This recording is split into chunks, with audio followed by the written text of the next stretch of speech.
This episode of Food Psych is brought to you by my book, Anti-Diet: Reclaim Your Time, Money, Well-Being, and Happiness Through Intuitive Eating, which is available wherever books are sold. Just go to christyharrison.com/book to order it now. That's christyharrison.com/book. Welcome to Food Psych, a podcast about intuitive eating, health at every size, body liberation, and taking down diet culture. I'm your host, Christy Harrison, and I'm an anti-diet registered dietitian, certified intuitive eating counselor, and author of Anti-Diet. Join me here every week as I interview interesting people from all different backgrounds about their paths toward peace with food and their bodies. And by the way, on this show, we bleep out diet culture stuff like weight and calorie numbers, but we don't censor swear words or other adult language, so listener discretion is advised. Anti-diet revolution, we're for health at every size. Eat the foods you like. Food Psych. Hey there, welcome to episode 256 of Food Psych. I'm your host, Christy Harrison, and today I'm talking with anti-diet therapists and authors Judith Matz and Amy Pershing for their second appearances on the pod. We discuss their latest project, the Body Positivity Card Deck, how trauma and shame affect our relationships with food and our bodies, intersectionality and body acceptance work, the role of self-compassion in eating disorder recovery, and so much more. I can't wait to share our conversation with you in just a moment, but first it's time for Ask Food Psych. This week's question is from a listener named Jason, and just a content warning/trigger warning that it mentions the name of a particular fad diet that I know has been seductive to some folks in my audience because it describes itself as an anti-diet, which it very much is not. So if hearing that name is likely to trigger you or give you ideas of something to try that's going to be harmful to you, then feel free to skip ahead about 25 seconds to hear the last part of the question and my answer, where I won't use the name of that diet. Jason writes, "Hi, Christy. I recently was introduced to your podcast through a friend. I have heard of intuitive eating through using the Noom app. I'm currently on month 4 where they lead up to it. But it seems like many people mean different things when they talk about intuitive eating.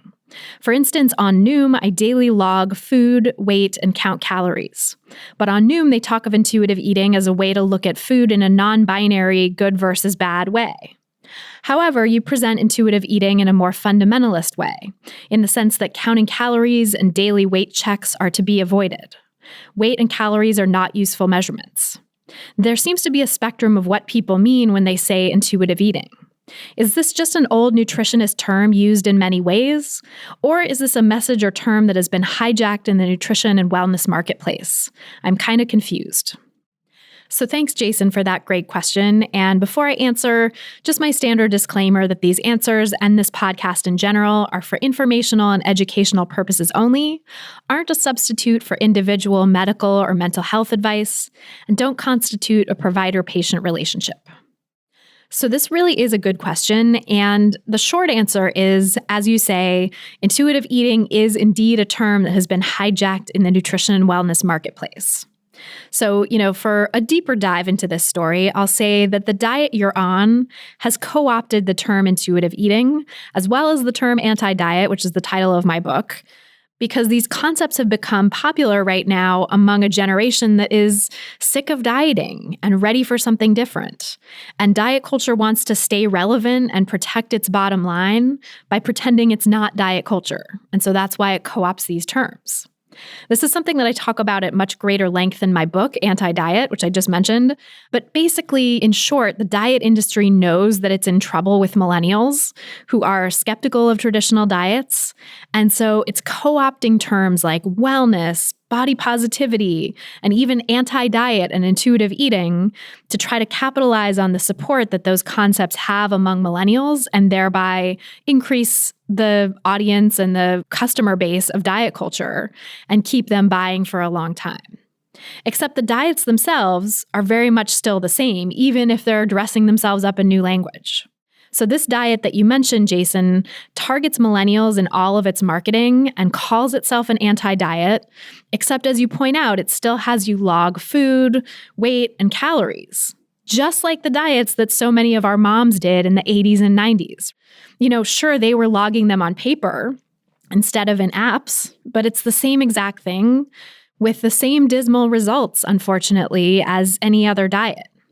So, Jason, the diet that you mentioned touts all this research that it supposedly has to show that people lost weight and kept it off long term with this diet. But when you dig into what that research actually says, it becomes clear that this is just as much of a failure as any other diet.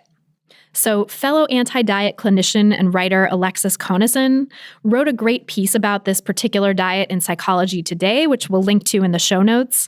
Though, of course, content warning that it mentions the name of this diet. So if you're not listening to that, if you're feeling like you'd be triggered by that, then maybe skip that piece. But otherwise, I'd recommend reading it because it's really great. And in that piece, she points out that this diet company's largest and longest term study, which they tout as supposed evidence of their program's long-term success, only included people who used the app consistently for 6 months or more. And of course, who is likely to use the app consistently for 6 months or more? It's people who are having quote unquote success, right? Whereas people who are not seeing results, people who are not quote unquote successful, drop out because they have to pay for the app every month. And so if they're not doing well with it, if they're not getting the results that they're looking for, then they're going to drop off. And as Alexis points out in her piece, more than 99% of this diet app's users did drop out. So in other words, the diet failed within 6 months for more than 99% of the people. Only 0.36%, so less than 1%, right? 0.36% of the 10 million people who downloaded this app stuck with it for 6 months or more. And that's the group that this diet company chose to include in its research, which is kind of laughable. And so of that group, which again is already the most quote unquote successful dieters in the program, the study found that less than a year after starting the program, just 14% of those quote-unquote successful users were actually classified as quote-unquote successes, having lost and maintained at least a certain relatively small percentage of their body weight. And then less than 10% of the users were considered quote-unquote partial success, which means that they lost and maintained an even smaller percentage of their weight. So altogether, only 24% of the quote-unquote successful dieters were considered successes by this study, which means that only 0.09%, so this is now way less than 1%, right? Only 0.09% of the original group using this diet app had any significant weight loss and maintenance in under a year. And of course, we know from other research that most people do lose weight and maintain weight loss in under a year, but they typically regain it all and often regain more weight than they lost within 1 to 5 years. That's what happens on any diet, no matter the name, no matter what it calls itself, right? Lifestyle change, plan, program, protocol, template, even quote unquote anti-diet. Right? If it's geared towards weight loss and demonizing certain foods while elevating others, it's a diet, even if it calls itself an anti-diet.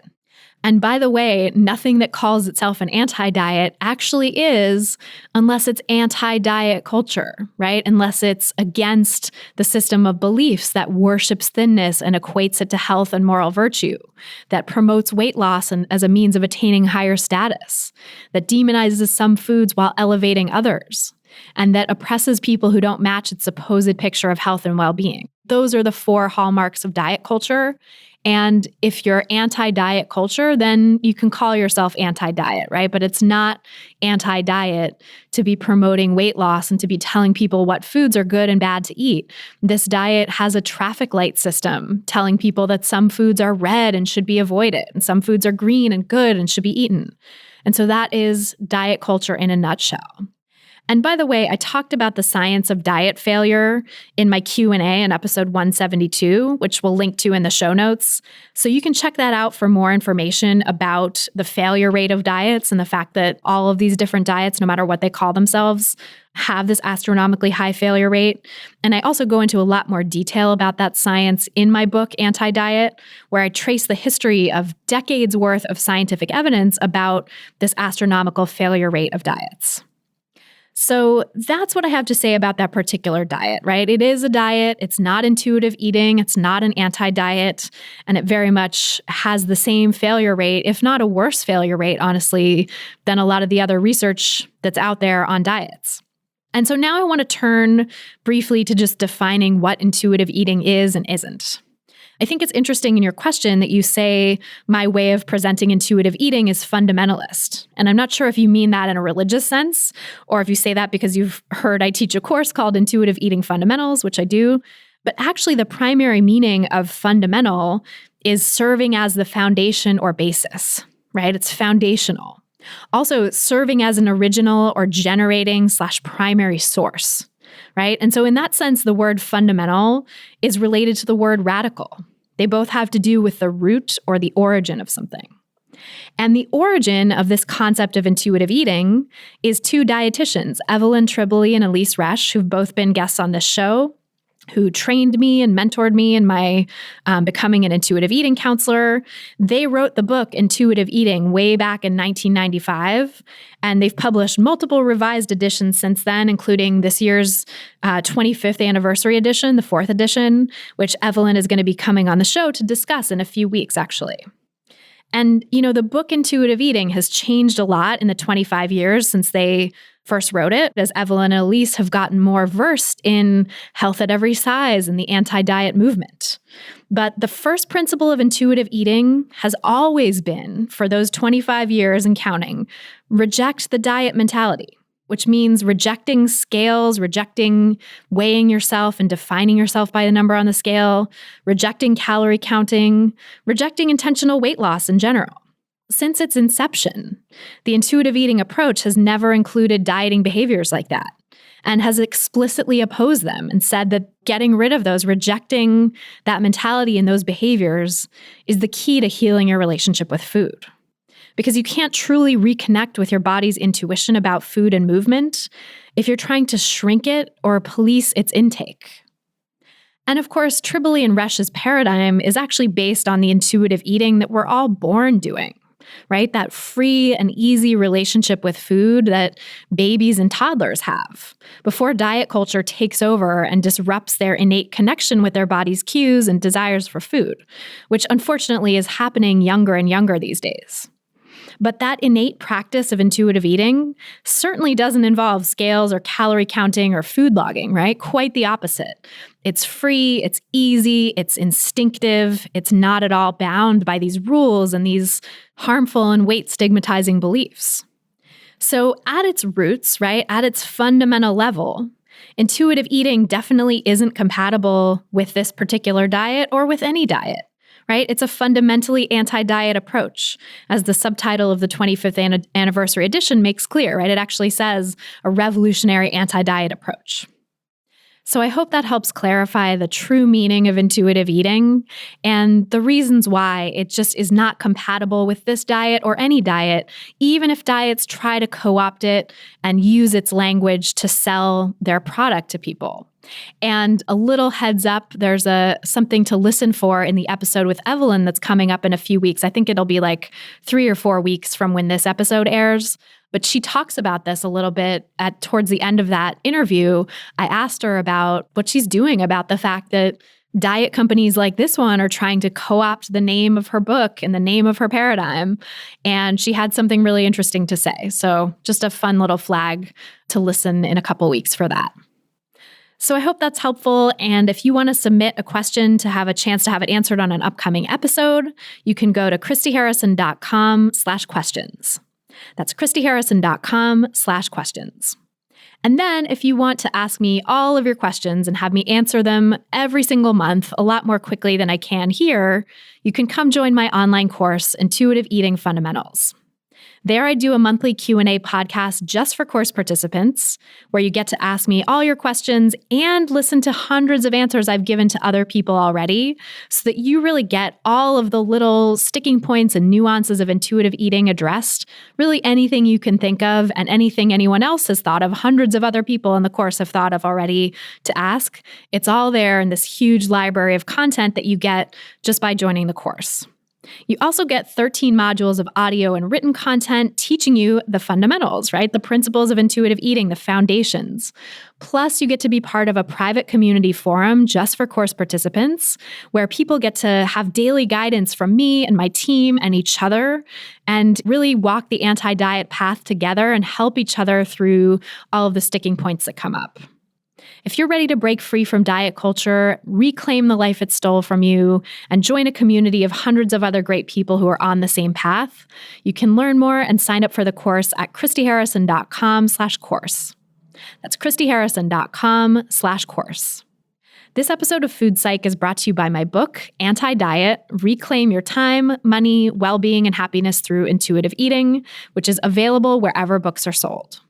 It's a great companion to this podcast because it goes into depth about diet culture and all of its sneaky forms, including pretending to be anti-diet, pretending to be intuitive eating, pretending to be all about quote-unquote wellness, so that you can really recognize it and, understand the ways it harms you and learn to fight back. The book also helps lay the foundation of intuitive eating and help you start making peace with food in your body. Just go to christyharrison.com/book to get it now. That's christyharrison.com/book. And if you've already read and loved the book, I would be so grateful if you could leave a review on Amazon or Goodreads to help other people discover it. And now, without any further ado, let's go to my conversation with Judith Matz and Amy Pershing. So, Judith and Amy, welcome back to the show. I'm really excited to talk with you both again. Thank you. I'm happy to be here. Yeah. Your episodes were really both so well received. They're some of my most referenced episodes of the podcast. Fans really love them. And we recorded them almost 3 years ago now by the time this airs. So Judith's was episode 151. Amy's was episode 149. So a lot has happened since then, in the world, and I'm sure in both of your lives. So catch us up on what you've been up to in that 3 years or so since we last spoke for the podcast. Well, I'll go ahead and start, Judith.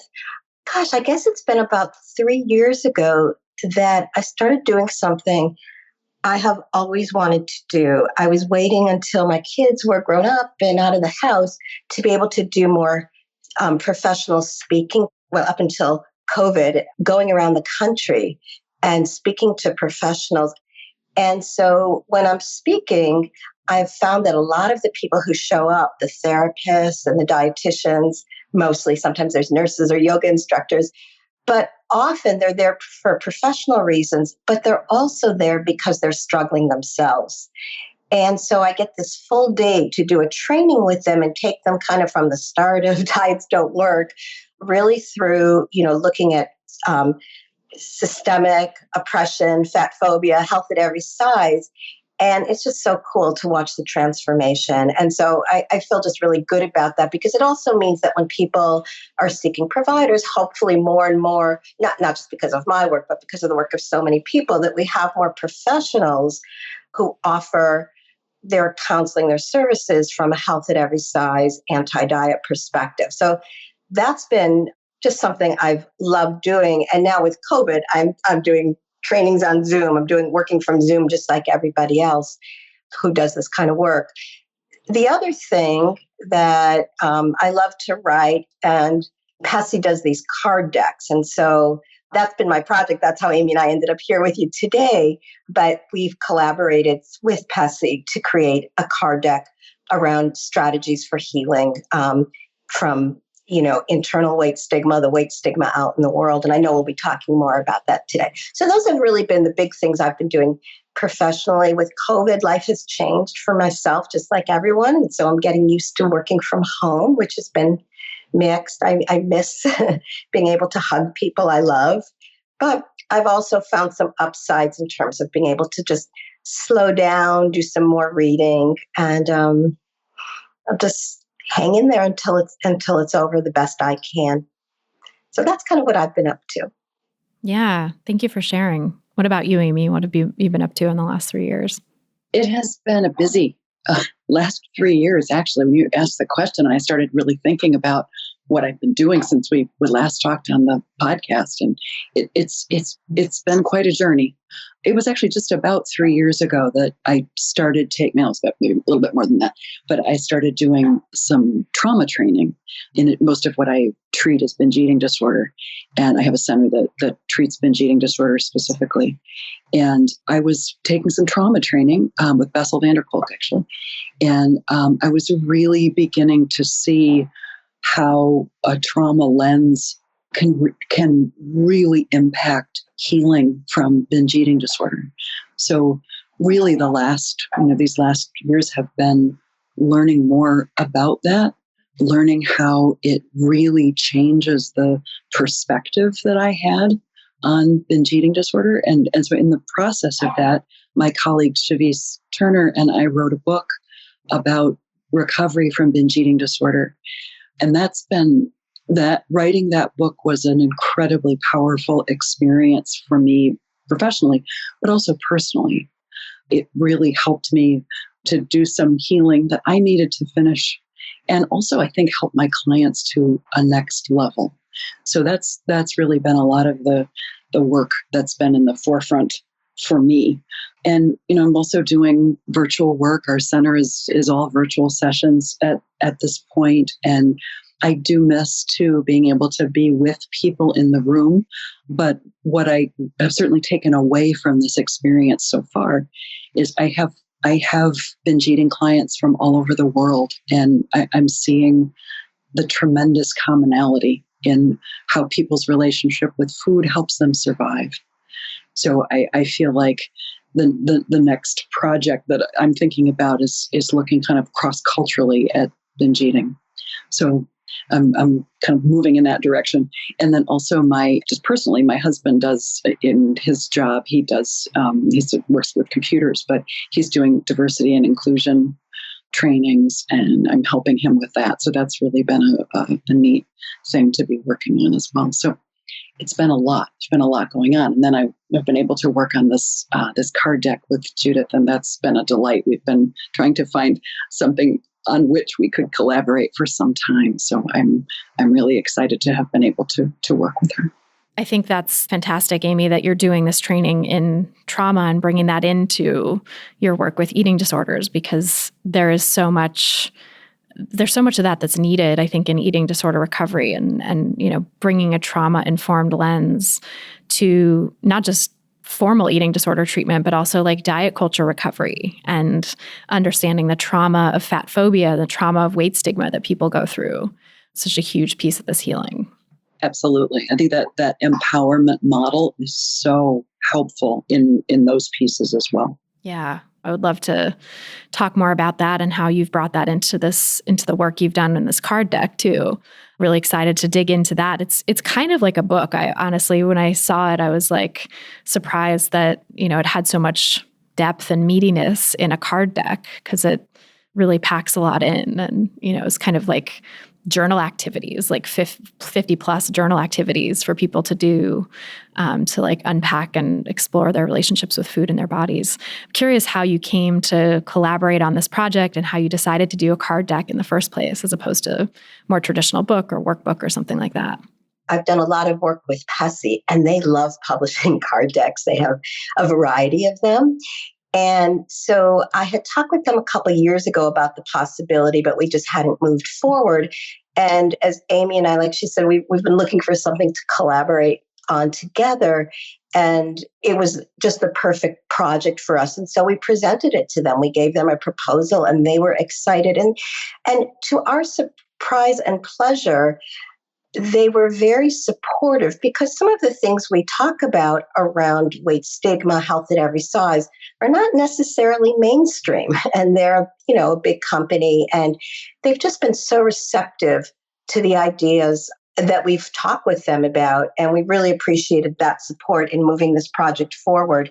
And like you said, Christy, it's just a way to give people something, it's like you can keep the deck on your nightstand and pull one out every day. Or you can use it from time to time. There's so many ways to use a card deck, but unlike having to sit down, it's just a different experience than reading a book that a lot of people seem to find really helpful to get one idea. And the other thing we liked about it is that it can be used, let's say, in an eating disorder treatment center where there's a group and somebody wants to facilitate a conversation. You can pick one card and use it as the core of a conversation. So we just like the idea of something different than a book. It doesn't take as long to do as a book, but that we thought would be really accessible to people. Amy, do you want to add anything to that? Yeah, I think one of the things I like about the card deck idea is that it's self-contained. Each card is a self-contained thing. You can pick through and see which ones appeal to you. You can do it in a different order. You can do them, one a day, one a week, whatever. I really like that it invites you to decide for yourself how to use them, which is a little bit different than a book. So I like the user participation that comes in a card deck. Yeah, that's really cool that there's some, ability to kind of jump around and, choose what you want to do and engage with, and that's not as linear as a book. Right. I think the idea of a card deck is also helpful at like breaking out of linear thinking and black and white thinking, right? That you can sort of swirl around with it. You don't have to go in any particular order. And you also can choose what to do with the card. You can read and think about it. You can write about it. You can discuss it. So there's a lot of different options about how to use it. I'm not a journal writer in particular, but I like prompts that I then take with me on my walk or whatever I might be doing. And it kind of just comes and goes throughout the day, and I can chew on it a bit. And so I really like the idea of that also being an option for people. Yeah, that's fabulous. I love it. I'm curious to dig in a little bit to like the structure of it and sort of the way that you developed it, because it has these 4 components, these 4 categories, right, of the content. And there are different colored cards even. Self-compassion, body image, mindfulness, and self-care. So I'm curious how you came up with those 4 general areas and sort of what the thinking was on like grouping the particular activities or questions into each category. Well, it's funny you asked that because it wasn't always easy to figure out how to group them, because sometimes, what requires self-compassion also requires mindfulness. And so we did our best to divide them up that way, but we were just trying, here were some of the challenges in a sense. When we're looking at these cards, our audience is in such different places around what the word body positivity even means. And so we wanted to appeal to people who are brand new to this, but also people who are very far along in their journeys. I guess at its core, how do you help people on the one hand, like with internalized weight stigma and beginning to recognize this, using self-compassion to change the internal monologue about how they talk with themselves around body image, how they see their bodies, how they take care of their bodies. And at the same time, help them look at the weight stigma that's so real out in the world, that you can work on body image all you want, but you still have to confront these really real obstacles out in the world. And so we're looking at how those 4 categories, using self-compassion, mindfulness, body image, and self-care, all of them help both with that internalized weight stigma and also responding to those messages that people have to fight against all the time. One thing I think too, Judith said it beautifully. The other thing that was important to me, I think in the deck in particular, and I think to Judith as well, is that we were inviting people all along the way to be thinking about their body, moving more toward body as home as opposed to body as billboard. Right, that we're really working on helping people heal that relationship so that a trust develops, so that an appreciation develops, even if they're not always positive about their body. And I think that's the thing, right? Is we learn so much in this culture that it's the work of our bodies to look a certain way, not to be where we live. And so I think that piece felt really central to me. And I think we did a good job in helping people to start to talk about that shift internally and externally. I just want to add one other thing to what Amy's saying, which was it was really important for us to understand that body positivity isn't a destination. That this card deck isn't about here are the ways that you'll love your body once and for all, but rather to recognize that there are so many challenges to feeling at home in your body, and that you're going to feel most likely uncomfortable at times. And so we want people to have ways to respond to that, as opposed to trying to think of their bodies as a problem. And now the new expectation is just love your body all the time. We're not about that at all. We just want people, when they experience the distress about body, to have some ways to respond that help alleviate that blaming of the body. It's because my body is wrong, versus understanding it's the culture. It's what we've all learned. It's how people are treated that's the problem. I would say, too, as with healing, whether it's weight, stigma-related trauma, or any other kind of trauma, the work really is in inviting and allowing whatever the feelings are that may arise, and knowing how to meet them well. So I think that's a big piece, too, of what Judith is speaking to. There has to be room for being able to hear those negative messages when they arise and know what to do to meet them, not have to try to, force them away or shut them down or yell at them. I don't think that works.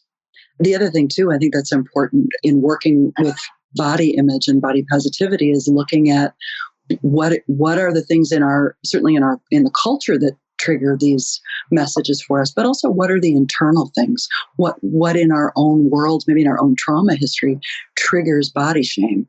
And so I think that's also a piece of these cards, is giving people some tools to be able to deal with that activation when it happens. Yeah, I really love the sort of inclusion of like the internal stuff and the realization and the awareness that there are going to be these external triggers and these external experiences of weight stigma and shaming from the culture that are not your fault or yours to have to deal with, but like that for you to be able to be resilient to those is going to require some practice.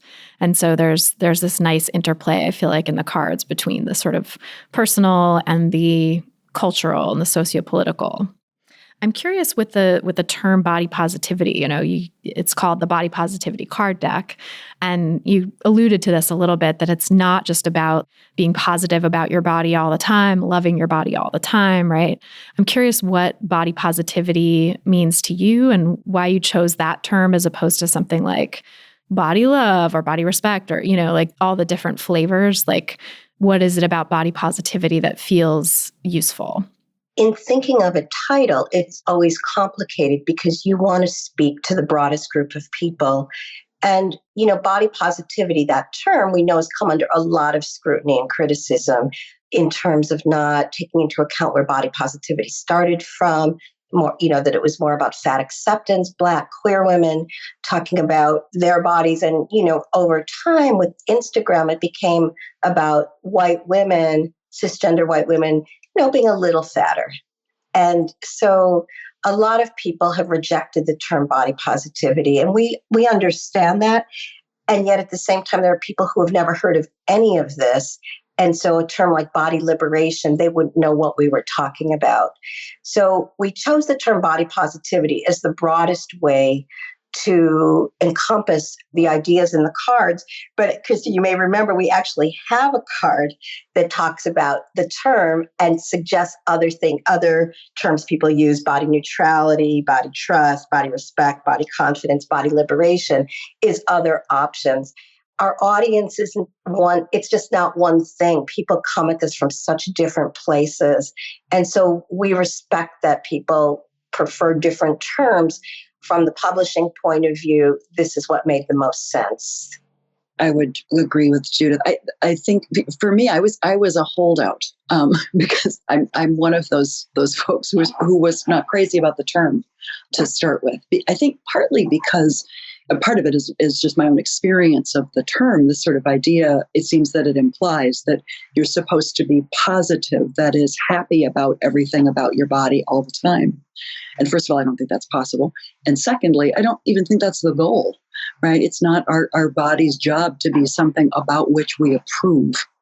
And so I had some real struggles actually with calling the deck the body positivity deck. But as we walked through it and talked about it and tossed it back and forth and really decided we could indeed, as Judith mentioned, have a card that invites people to decide what their own term is, or if they even need a term. Are they okay with body positivity, or does something else feel like it hits the mark better?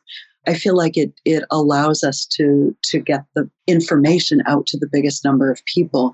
But we found, I think, a pretty good way to invite people to be true to what feels right to them. Yeah, I think that's great. And I really appreciated that card being in there and that sort of inquiry really throughout all of it. It's an inquiry, it's an invitation for people to ask themselves questions and not sort of a hard and fast, like you must do it this way, which I really appreciate.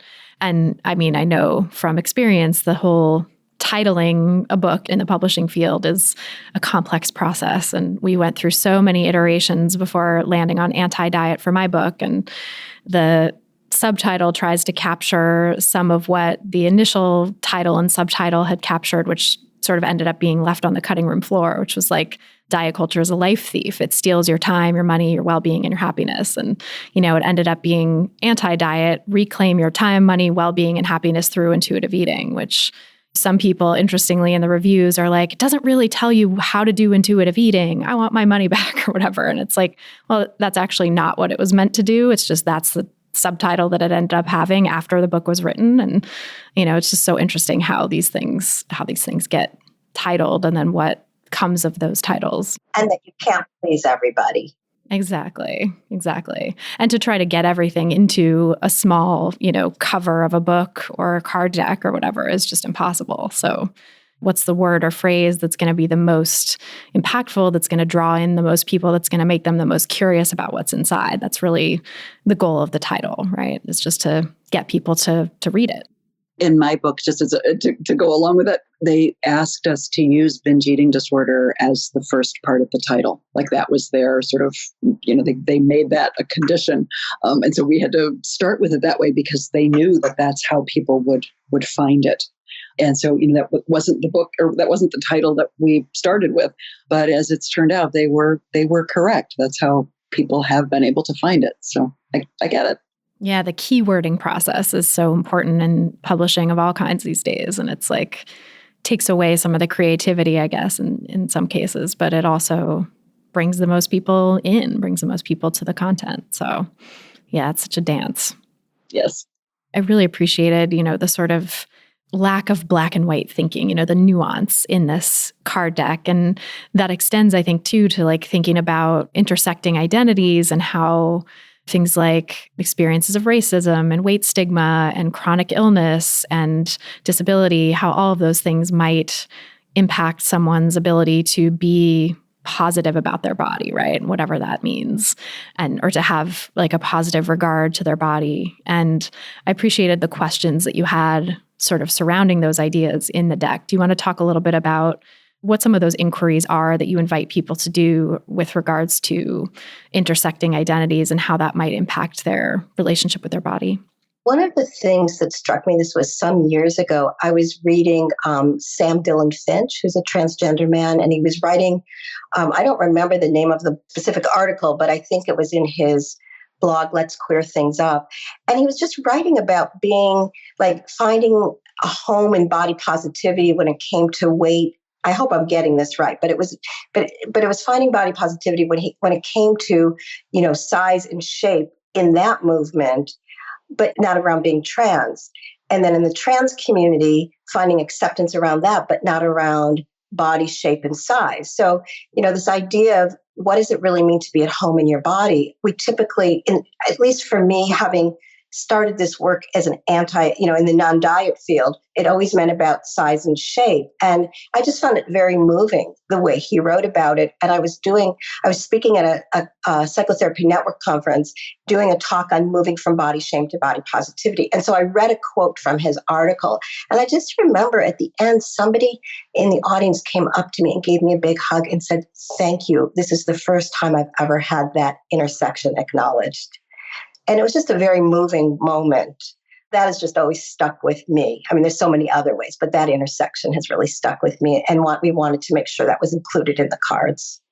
I think too, just to go along with Judith, I've had so many clients with whom I've worked that the size acceptance piece only speaks to a portion of the struggle with their body. And so, for them to be able to really expand and include all of the things that have been a struggle, that's essential in being able to be at home in their body.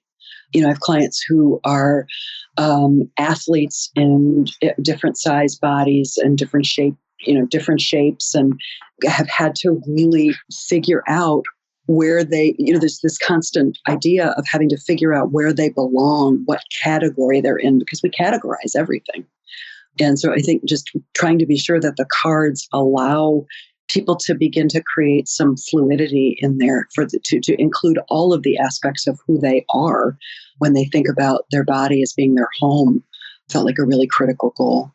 I love that. And I think it's really interesting too that that piece, the inquiry around your different intersecting identities is part of the self-compassion section, that it's a form of self-compassion to inquire about and acknowledge the different ways that our intersecting identities might contribute to oppression or privilege, and what ways those have shaped our relationships with our bodies. So I thought that was kind of a cool connection, that it was connected to self-compassion. I'm finding it's also really, so we have the intersecting identities. I'm also finding a lot of clients talking about the process of aging and what it means to age, and what it means to age in their different identities, their identity as a cisgendered woman, or their identity as a man of color, or whatever it might be. But what is the shifts and change that their body is undergoing?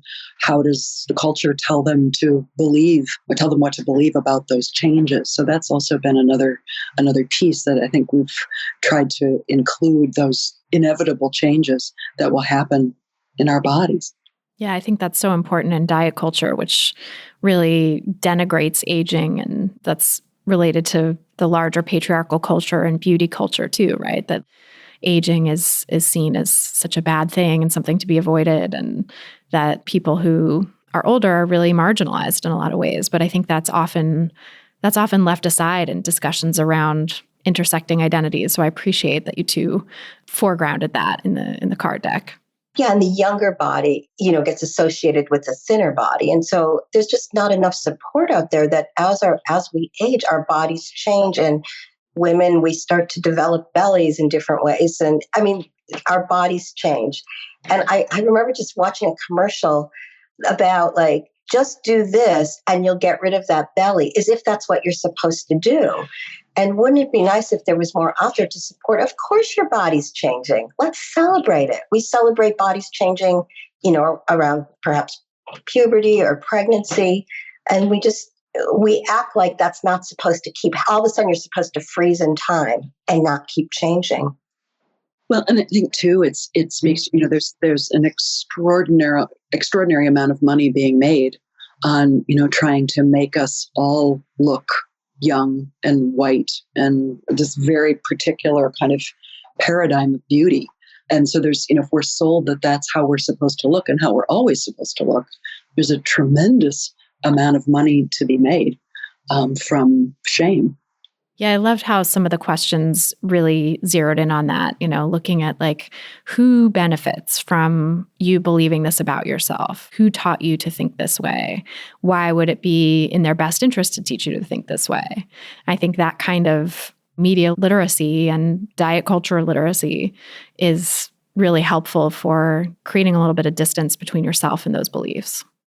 One thing I love is the theme of reclaiming your life from diet culture. That's something that I talk about a lot in my work, the concept of diet culture as a life thief, stealing all these different aspects of life. And, I think it was really cool in the card deck to see kind of different instances of inviting people to think about what they want to reclaim, what they want to get back or develop in their life as, a result of letting go of dieting. What would they do with that brain space, with that energy that was taken away from them through dieting. I'm curious for both of you, I know, Amy, you have personal experience of this, Judith, to some extent, maybe too. Like, what have you found that you were able to reclaim by letting go of some of that body shame or disordered eating or dieting behaviors and allowing more space for other things? Well, I know in my own experience that was actually a terrifying process. To have the room that had been taken up with weight and diet obsession freed my attention to look at things that I wasn't so excited to look at. And so in a way, it was freeing, certainly, and it's definitely the good news. And I'm very glad to be where I am in that process. But the beginning of it was not so rosy. It was actually very scary to let go of kind of the rules and regulations of diet culture, because it was something that had kept my attention from things that felt a lot scarier to see. So I think while we're sort of framing it as the good news, because it is the good news, ultimately it's very much the good news. But I think we also have to take care, and I think that's that's part of what we tried to do in the deck, to do it gently. I know I had to really let go kind of slowly. I had to do it in a way that didn't feel like I was just kind of vulnerable in the world, because it had been something that had defined me so much. It's what I did every Monday morning. It put structure around my life in so many ways. So I had to do, the good news was that it really invited me to do a lot of my own healing from trauma to be able to let that shift. So I say that just by way of acknowledging that it is absolutely the good news, but it is also often scary for people.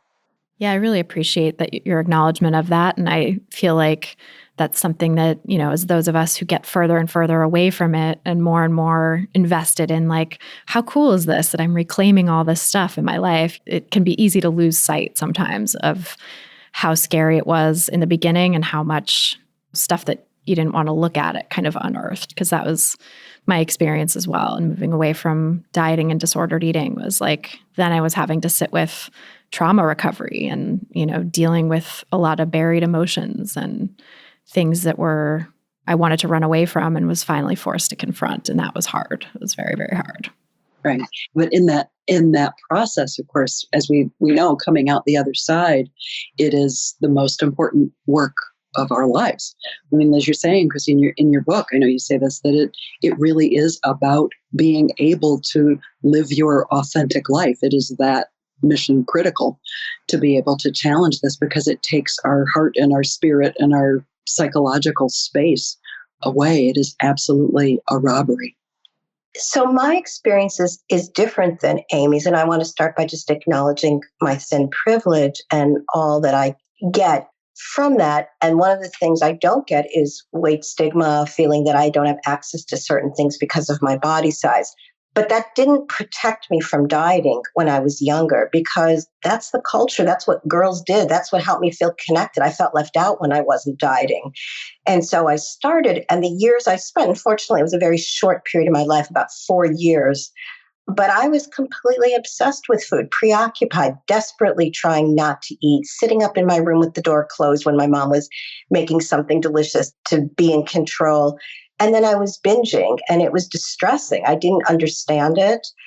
And eventually I know I talked about this in the other show, but I just had an experience where I had no scale, no mirror, and was so tired of it. I just said, screw it. I'm not going to worry about it for this summer that I was away. And by the end of the summer, I realized that it had been the deprivation. And so I just want to comment on that too, that, like what Amy's talking about with many of our clients, that journey through the trauma, through, I have one client I'm working with now who's noticing that as she's making peace with food, her anxiety is going way up because she was using the food to soothe and numb that. But for other people, the overeating or binging is deprivation driven. And I'm just thinking of this one guy I work with who said to me a couple weeks ago, letting go of food guilt has been one of the most transformative things in my life. And, I know you're talking about that too. But for him, it really has been just the deprivation. He wasn't using food to manage a lot of feelings. He was really just trying to lose weight for decades, being told by his doctor, his family, you have to lose weight, and dieting and binging as a result. So it's everybody's journey. I mean, that's why I love this work. Everybody's process, everybody's journey is so different. Yeah, completely. And I think that's one of the things from our first episode that I just love and always highlight. And one of the reasons I reference it so much is because this distinction between so-called emotional eating, where people feel like they're using food to comfort and soothe themselves, and just the emotional experience and really deprivation-driven eating that happens because of dieting, because of restriction and deprivation. Because, it's not that you're actually, in a lot of cases, it's not that you're turning to food for comfort per se, but you're turning to food because you're starving, because you're deprived, and because your body is pushing you in that direction to help you survive. And once you're able to move through that and move past that, heal from that deprivation, the emotional eating behaviors or the perceived emotional eating behaviors really decline and in some cases disappear completely. And, if not, then that's the time that you're able to start working on healing that piece once you've addressed the deprivation. So I really appreciate that perspective that you brought to our first episode and you bring to all your work. And I think that really shows through in this card deck as well, that nobody's feeling blamed or shamed for turning to food. It's looking at it in this sort of broader picture of, what diet culture, the deprivation that diet culture creates and the way in which that interferes in our being able to have a peaceful relationship with food.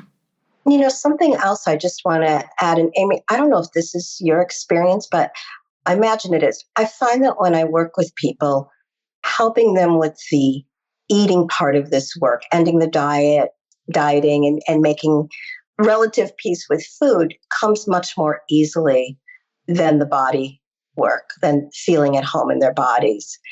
So what I often observe is that as somebody really gets it, that diets don't work and they cannot go back to dieting. They have crossed over to the other side.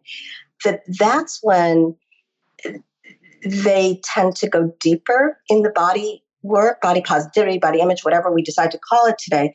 But it just makes me think of like one client where she became so much more aware of like the diet culture messages when she went to her, the place she works out, and the diet instructor is talking about, you'll burn more calories. She actually even confronted that instructor later, which was great. She said, I have an eating disorder, and that's contributing when you say something like that.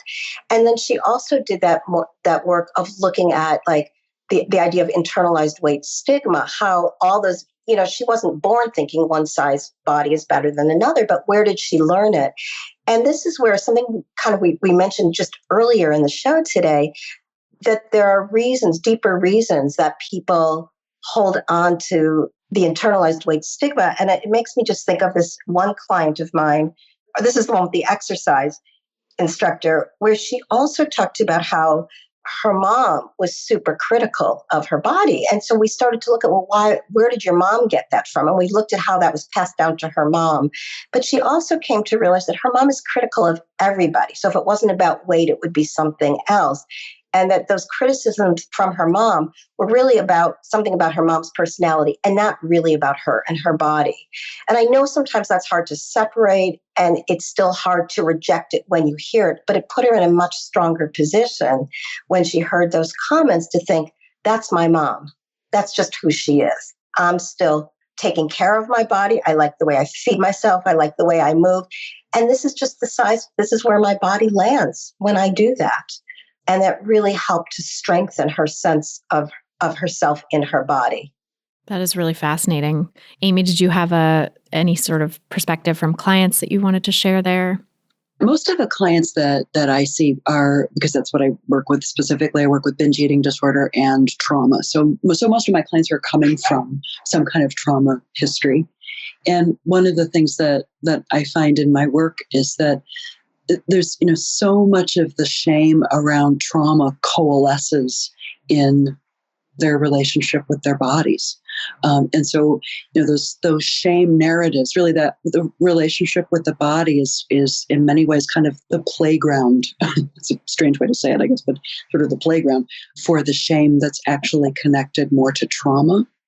And so what I find is that when we're working on healing that body relationship, healing the underlying trauma is essential for that relationship with their body to change, because they're absolutely connected. And so trying to talk about the messaging on just changing the messaging it's important, but it's not enough. We have to go back and really heal the trauma that drives that body shame as well. So, and they certainly are dieters. Very often they have long diet histories. And so there certainly can be the internalized weight stigma, and that trauma for sure is at play. But often for my clients, their body was the site of the trauma. And, whether it was physical abuse or sexual abuse. So it's a different process, I think, in many ways when we're also working with that kind of trauma. Yeah. And for anyone who's listening who is healing from trauma, or maybe starting to recognize that they even have trauma, right? Because I think in our culture, it's sort of something that gets pushed down and not talked about and not acknowledged a lot of the time. So I know for me, I have complex PTSD, and it took me years, even after starting working in the eating disorder field. I went to an eating disorders conference, saw a presentation on PTSD and eating disorders, and got the chills and was like, oh my God, that's me. I had no idea, So I can really empathize with and identify with that feeling of like having to even discover the trauma and sort of unearthing it and calling it by its name, saying that it really is trauma. So for those folks who are listening who recognize that they do have trauma, or in the process of starting to recognize that, from both of your perspectives, how do you think the approach to diet recovery or disordered eating recovery or full-blown eating disorder recovery might look a little different than for people who don't necessarily have trauma cited in their body? Because we all have trauma, right? And especially folks in larger bodies who have been forced to diet, forced to try to lose weight, that is trauma in and of itself. I truly believe that weight stigma is trauma. But, how might those nuances change how people approach recovery and approach healing from diet culture? One of the things I think is really helpful is when we think about applying, one of the things that's true when we apply a trauma lens is to really look at people's behaviors from a strengths perspective. How do their behaviors, even if they appear to be dysfunctional or damaging, if only looked at on the surface, how have those behaviors served the person? How have they helped them to survive? And so when we're working on making changes to the person's relationship with food, let's say binging, for example, sometimes if I'm working with someone in trauma recovery, binging is not the first thing we're going to address.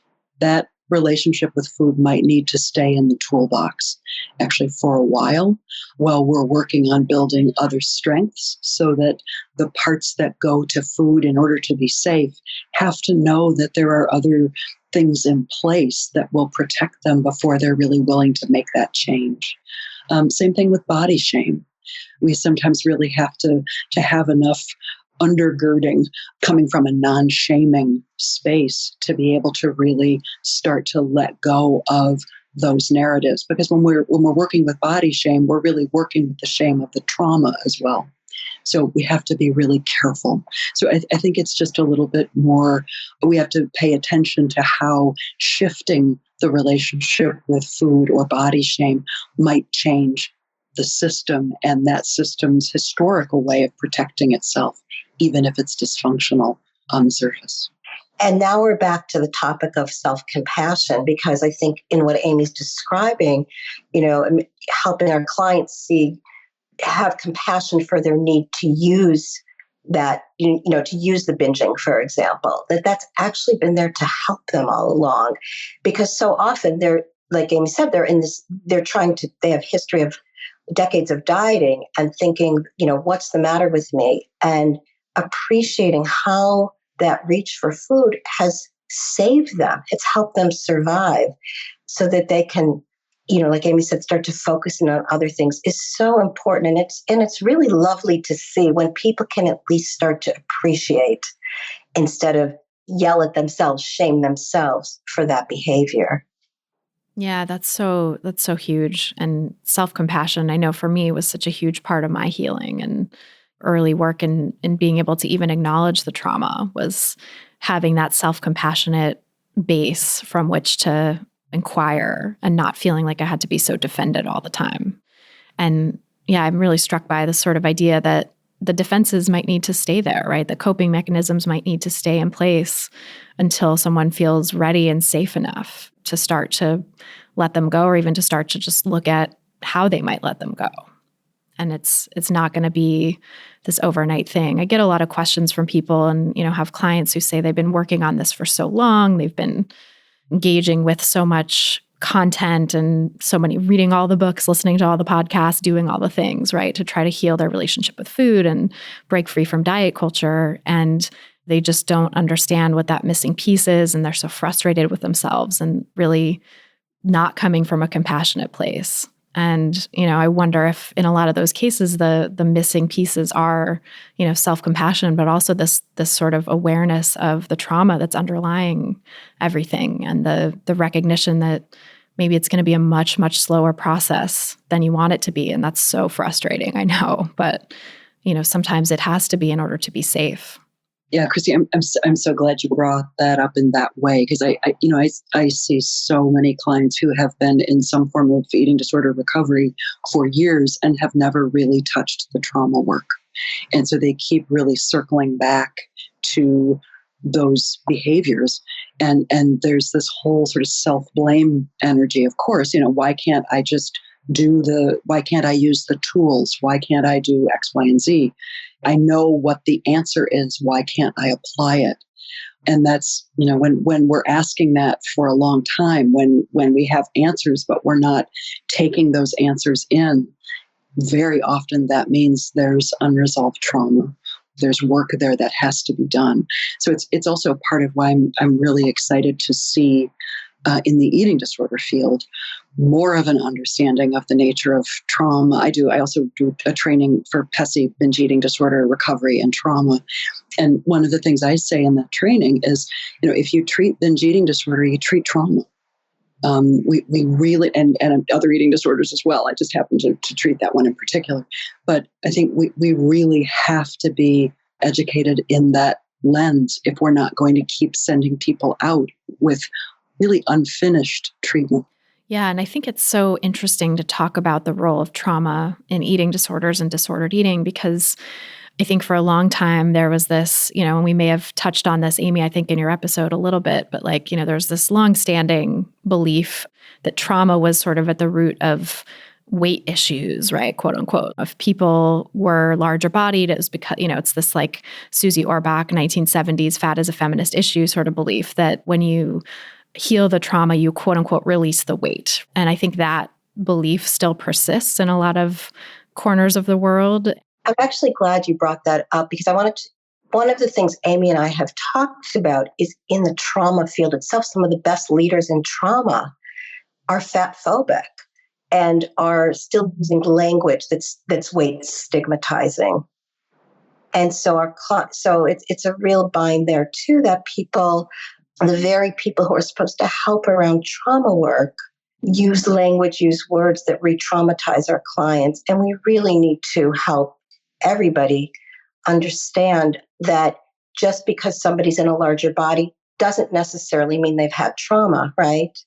I mean, that's the assumption that the ACE scores, that look at adverse childhood experiences, that if you have trauma as a child, one of the supposed outcomes is obesity. And what we know is weight is a characteristic, not a behavior. And so the behavior might be binge eating, but it's not the weight, because otherwise you leave people feeling that if I didn't lose weight, there's still something wrong. Does that make sense?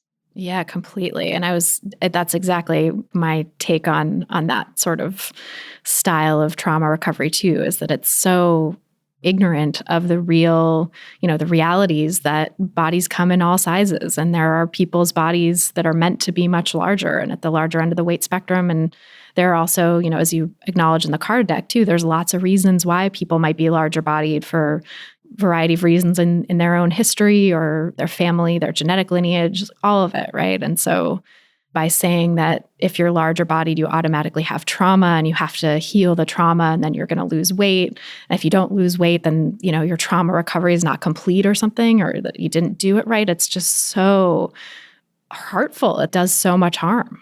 It feels like it's predicated, doesn't it, on this idea that if we could snap our fingers and all trauma was healed, that everyone would be thin. Again, it goes back to this norm that if everybody did everything right, they would be thin and white and young and male and cisgendered and blah, blah, blah, right? I mean, if we take it down to its ridiculous conclusion, right? There's this story that, again, of course, if we do things correctly, we will be something different than we are.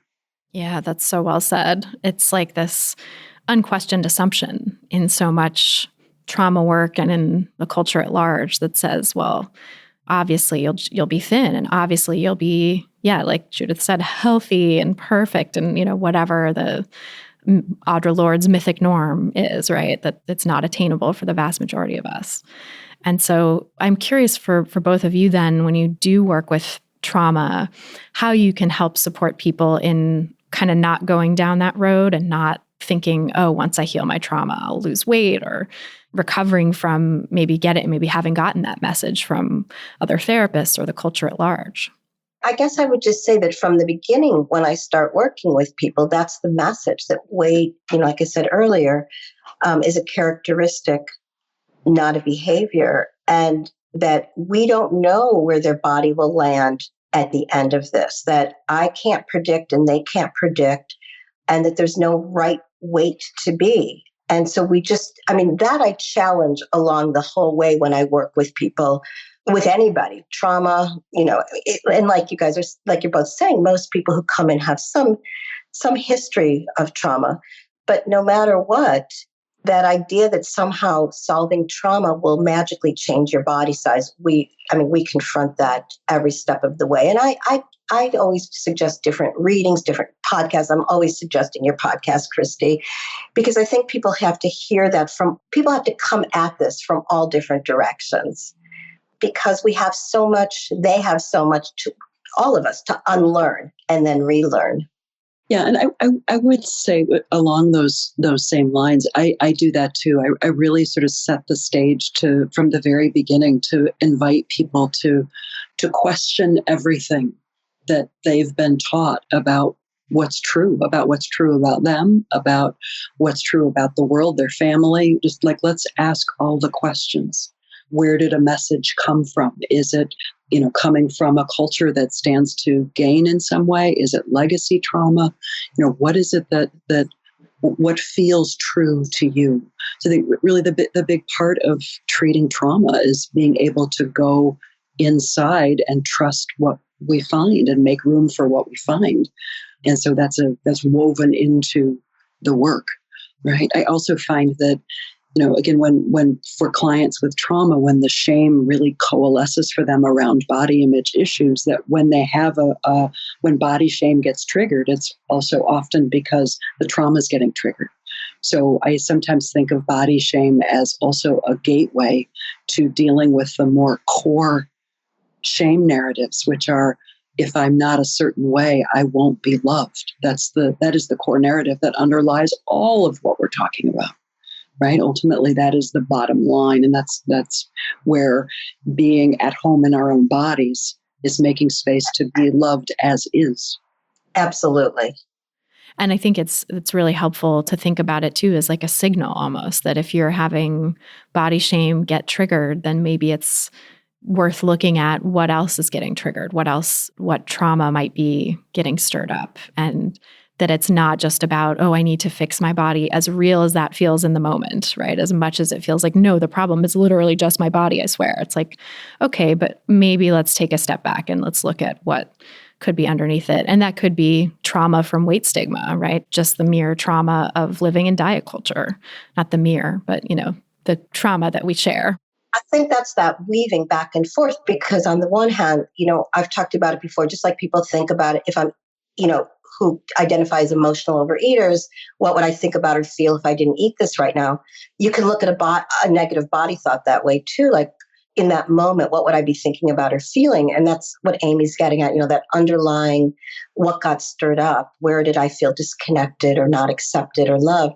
At the same time, it might be something like a coworker is talking about their latest diet and how much weight they've lost. Something like that can trigger those negative body thoughts. So they come from so many different directions.